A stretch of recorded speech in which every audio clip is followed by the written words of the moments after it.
Nes jie grinai prikrypia medžiai. Tai tie medžiai, kurie krypia, jie laužia mūsų tos tokius švilpukus tos. Ratas įgradas, kas ant pusę gaunas važiuos.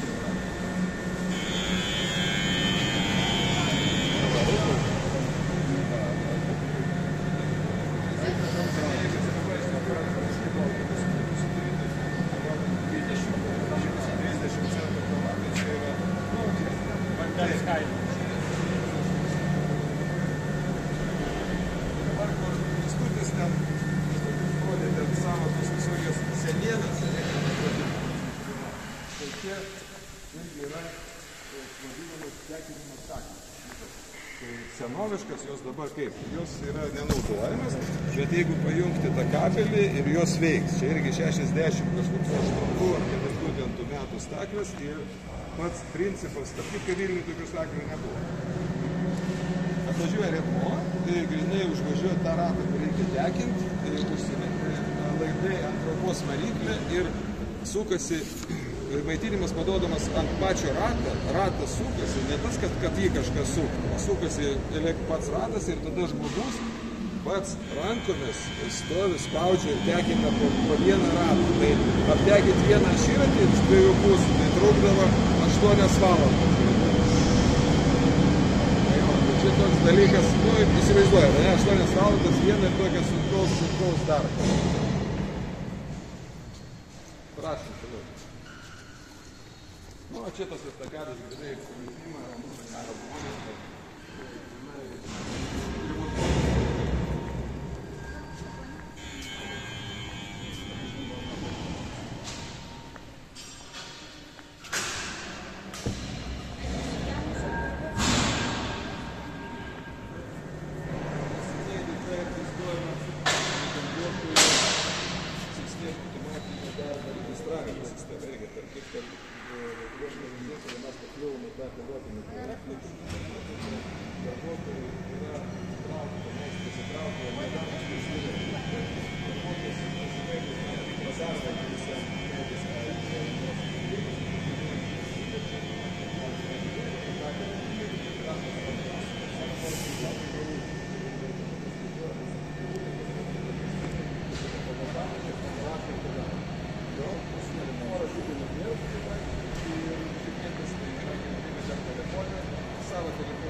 Remontuojami, tai čia atliekama techninė priežiūra. Čia nėra tų didelių remontų, o atliekama techninė priežiūra, kad palaikyti tą gerą stovą. Jeigu ateina jau laikas didesniam remontui, tai tada jau važiuoja į Vilnių, ten jau turi didesnis remontus. Bet čia tokia kokią įrangą turim. Dabar, žiūrėkit, eisimės iki pat galą ir ten, žiūrėkit, atsargiai dėl duobės, вы смотрите детей, чтобы в эту канал не парить. O ten dabar einam parodysiu aš jums tos tekinimo staklės, kur dabar šiuolaikinės, kur peronė sakiau, kad būtent į tą pastatą, kurį mes užžengsim 1870 metų, mes grinai įmontavom tos tekinimo staklės. Kaip pasakęs, aš galvoju, kad nereikėtų čia kažkas tos staklės, ar tą pastatą kažką daryti, ir kad būtų užimti. Tai iš tikrųjų jos veikia.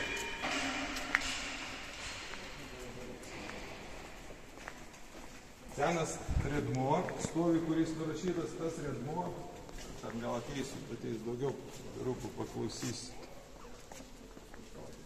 Vienas vėluojas, labai jums kaip fotkė. Numatas, kad jau senas. Jo.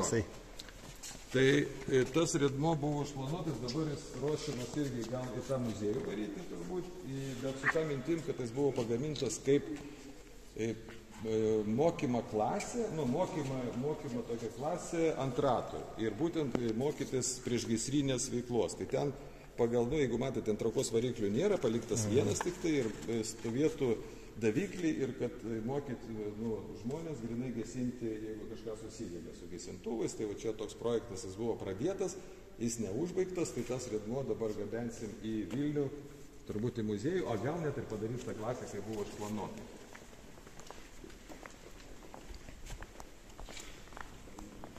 Ašyratis.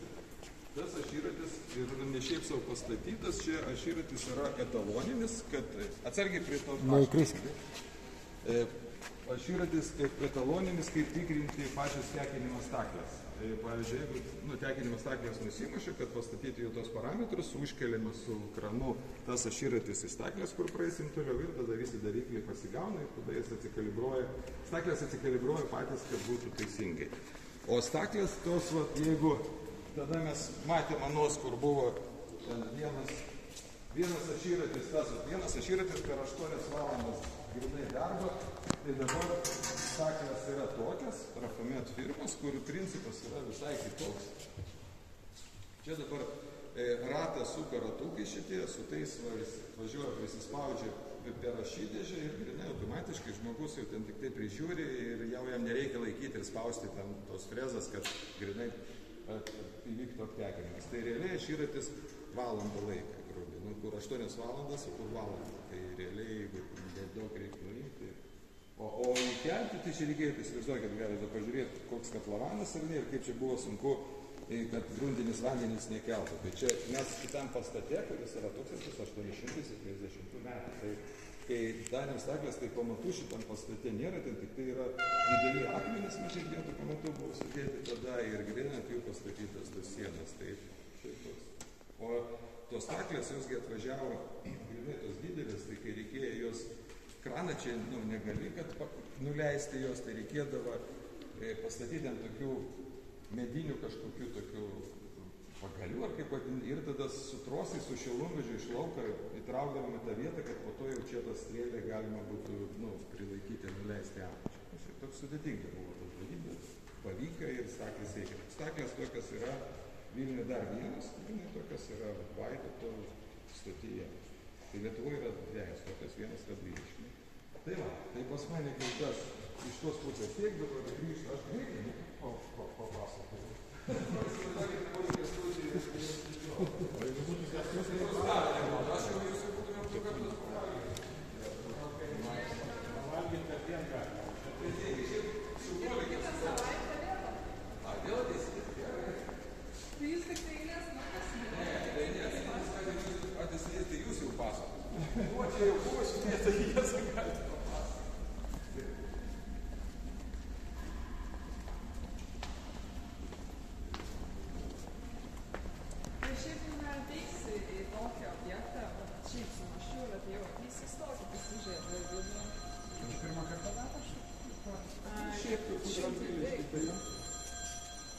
Taip nėra.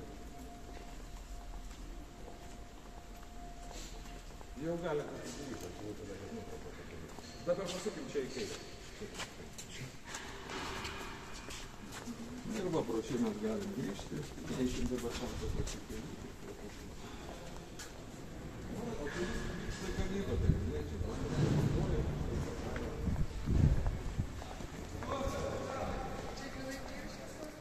Jo,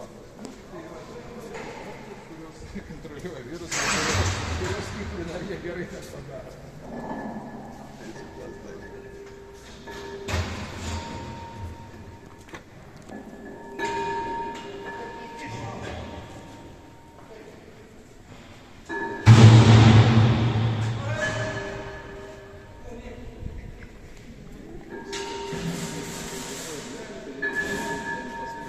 Kaip matot, vienas riedmuo.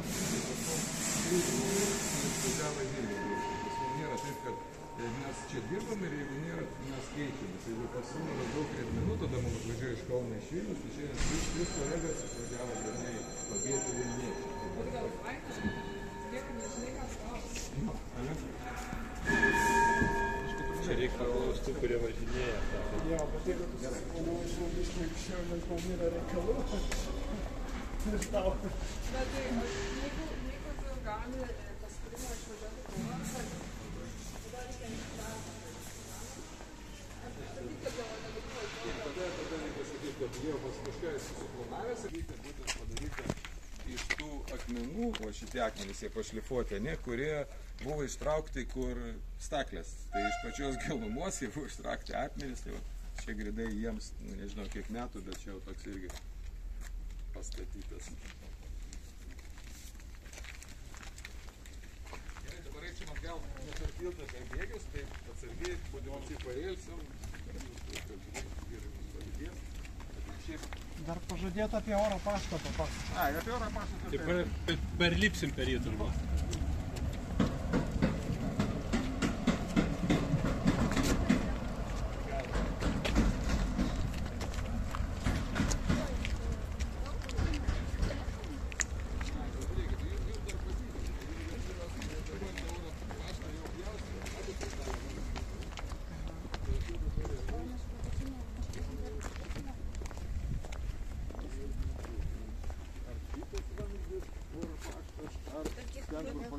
Nu, mintis tokia buvo, kad dokumentai, kai formuojami tenai, anoje pusėje stoties dokumentai, kurie reikalingi vežti, sutraukti, nu, vagonų numeracija, ten ką vežama ir tada visą laiką toks būna paketas su dokumentu, kiekvienam sąstate. Ir kad nelakstyti iš vieną kelyną į kitą, buvo naudojamas tas oro paštas. Tada suslėgti oro, jo, tada ta kapsulė su tais dokumentais dėdavo ten į tokį įrenginį, paspausdavo mygtukų ir oro, tas per visą tas stotį su tokiais garsais anksčiau Tie posūkiai gėdavo. jo, jis jau praparpena tenai ir ten jau pagauna ir atiduoda mašinistui. Tai jau tas toks oro paštas. Šiaip, jeigu kažkada, nu vis tiek gal organizuos ekskursiją būtent anoj pusėje stoties, ne, tai ten tada į tą paštą padaryti. Tai vyritų dačių, galite užrakyti, mes einam toliau. Sėkmės. Ačiū visi. Ja, tai va taip, kad mes praėjom 2 valandas 30. Ir dar galėtų. Nu jau nėra, dabar nebent iki Puškino eiti, prie stotė tai būtų 3 tada valandas, vien nueiti. O dabar šis stotis užrakinta visada būna ta freska salė. Jo. Bet jau kitose galuose kas įdomaus. Kabinetai buvo? Jo, ten paprastai. O antram aukšte? Antrame aukšte irgi kabinetai. Ten stotį nieko nėra. Čia buvo stoties vadovas antrame.